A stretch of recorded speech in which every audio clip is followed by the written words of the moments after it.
Assalamualaikum warahmatullahi wabarakatuh. Saya Ferdian Muhammad Miftahul Surur, NIM 2123043, kelas 4 PAI 4C. Ingin menyampaikan sedikit presentasi tentang bagaimana menyampaikan pidato yang efektif.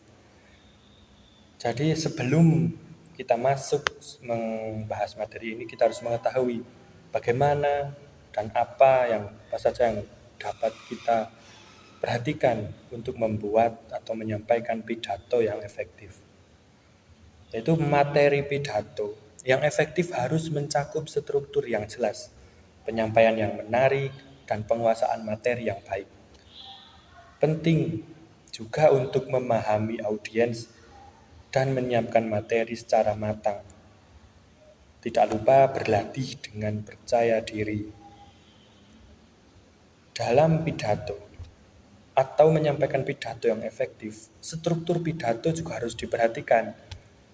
Struktur pidato yang efektif yaitu yang pertama, pendahuluan. Yaitu mulai dengan salam, sapaan, ucapan syukur, dan pernyataan tujuan pidato yang kita sampaikan. Buatlah di pembukaan ini, buat pembukaan yang menarik perhatian bagi audiens. Yang kedua, ada isi. Sampaikan poin-poin utama secara terorganisir dalam pidato yang kita sampaikan. Gunakan data, contoh, ilustrasi, atau kesaksian yang mendukung argumen kita saat menyampaikan pidato di halayak ramai. Pastikan materi yang kita sampaikan itu relevan dengan audiens dan mudah dipahami dengan audiens saat kita berpidato. Yang ketiga ada penutup, yaitu rangkum poin-poin penting dari apa yang kita sampaikan di pokok-pokok isi tadi. Berikan kesimpulan yang kuat terkait materi yang kita sampaikan, ajakan bertindak atau pesan yang inspiratif dari semua yang kita sampaikan dalam pidato tadi. Yaitu 3 struktur pidato efektif untuk kita sebelum menyampaikan sebuah pidato. Kita harus mengetahui dulu struktur-struktur tadi. Dan berikutnya ada hal-hal yang perlu kita perhatikan saat pidato, yaitu kenali audiens. Bagaimana? Sesuaikan gaya bahasa dan materi pidato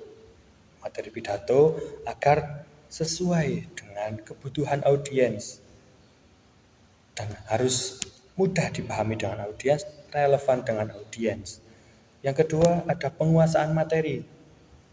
Saat menyampaikan pidato, kuasai materi pidato dengan baik. Itu akan sangat berpengaruh dalam kita menyampaikan pidato secara efektif. Yang ketiga, latihan. Latihan secara rutin itu dapat membantu kita menyampaikan pidato dengan baik. Perhatikan intonasi, gestur, dan ekspresi wajah kita saat menyampaikan pidato. Yang keempat, ada percaya diri.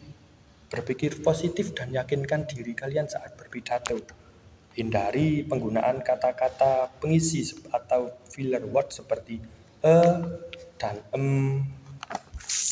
Yang kelima, gunakan bahasa tubuh seperti kontak mata dengan audiens, gunakan gerakan tangan yang alami, dan atur postur tubuh, yaitu dalam posisi yang tegak. Interaksi dengan audiens atau yang keenam, interaksi dengan audiens. Libatkan audiens dalam kita berpidato. Hal ini akan membuat pidato yang kita sampaikan menjadi lebih hidup dan juga menarik bagi audiens saat kita berpidato. Yang ketujuh, gunakan visual dalam berpidato supaya materi kita itu sampai dan dipahami dengan baik oleh audiens. Jika memungkinkan, gunakan alat bantu, misalnya proyektor atau layar.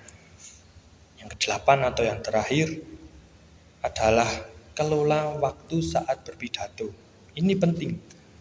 Berpidato yang efektif itu tidak terlalu sebentar dan tidak terlalu panjang atau lama.